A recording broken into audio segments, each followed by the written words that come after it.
Hey, and welcome to video number 3. In this specific video, you're going to learn things to avoid and things to be aware of in terms of Pinterest.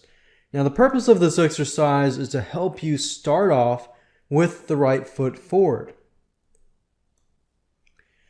One of the things that you want to avoid doing is to pin all of your content on one board. Pinning too many topics on one board is very annoying to users and will lower your company reputation. And this is simply because each board should be very, very specific. If it is too broad, then you won't really attract a specific type of person. And we'll get more into trying to figure out that specific type of person and how to cater to that specific type of person in the future videos. But for now, definitely don't want to pin all the content to one board. So keep it simple. One board equals one very, very, very specific topic. In fact, the more specific the topic is, the better. You might attract less people, but you're going to attract targeted people. So quality over quantity here. So pin images and videos pertaining to that one specific topic and create more boards for different topics.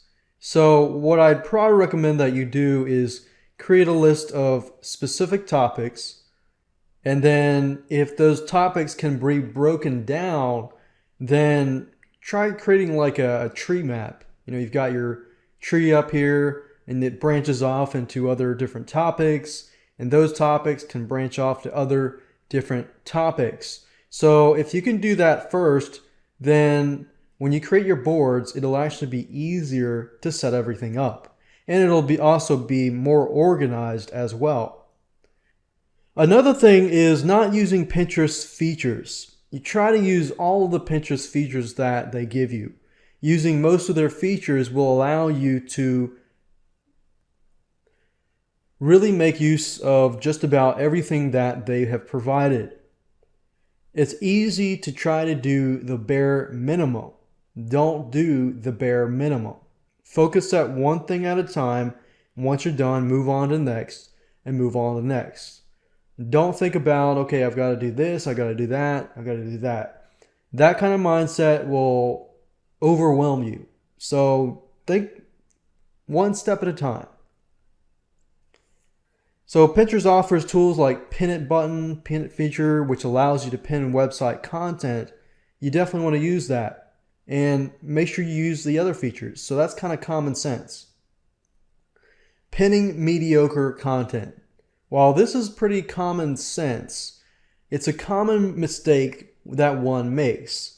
And it's not because you're necessarily trying to provide mediocre content. A lot of times it's simply because you're excited, you can't wait to hop on to Pinterest, and you begin to just put out as much content as possible. Think quality over quantity. Because people are going to judge you by what you pin and what kind of board you create. One board is better than 10 mediocre boards, and 10 pins is better than 100 mediocre pins.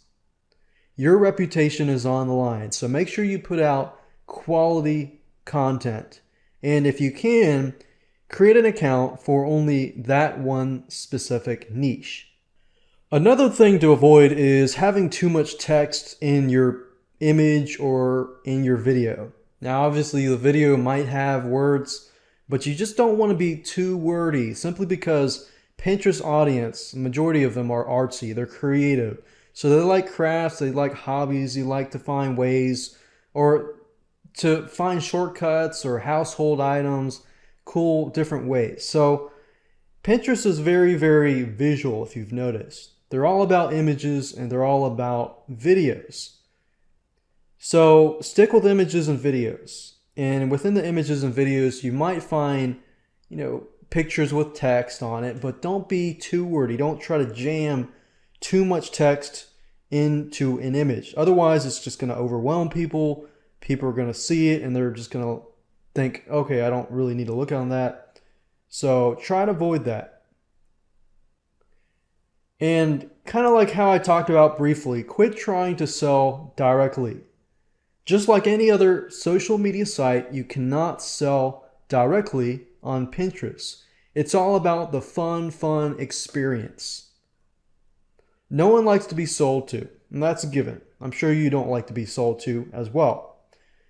But the way people sell to you on social media sites is about the experience. People get on there, for example, people get on Pinterest to learn, to have fun, to get away from their busy, stressful life, to find interesting things so that they can learn and feel inspired. So the formula is give first, capture the interest, and then sell later. If you can give first and capture interest second, you create a following of people who value your advice, they value what you put out, and the law of reciprocation is basically they will want to give back to you eventually, and you can sell to them later down the road, or they will do their research where they will eventually purchase something from you. Another thing is to avoid direct self-promotion. So the same goes for images and videos that you pin. The images and videos that you pin should not be images of your product, your videos about your product, promotional videos, and things like that. And try to avoid the buy this, buy that, fill in your email address type of stuff. They do not want that. Unless it's a video that's it can be a viral video that's funny, that's inspiring, that makes them happy, makes them laugh, and so forth. If that's the type of video and your product is being indirectly promoted with these angles, then that would be okay. But just try to avoid self-promotion as much as possible. Think indirectly. We're not a salesman. We're not a car salesman either. We're not trying to say buy, buy, buy, buy. We are selling by doing it indirectly.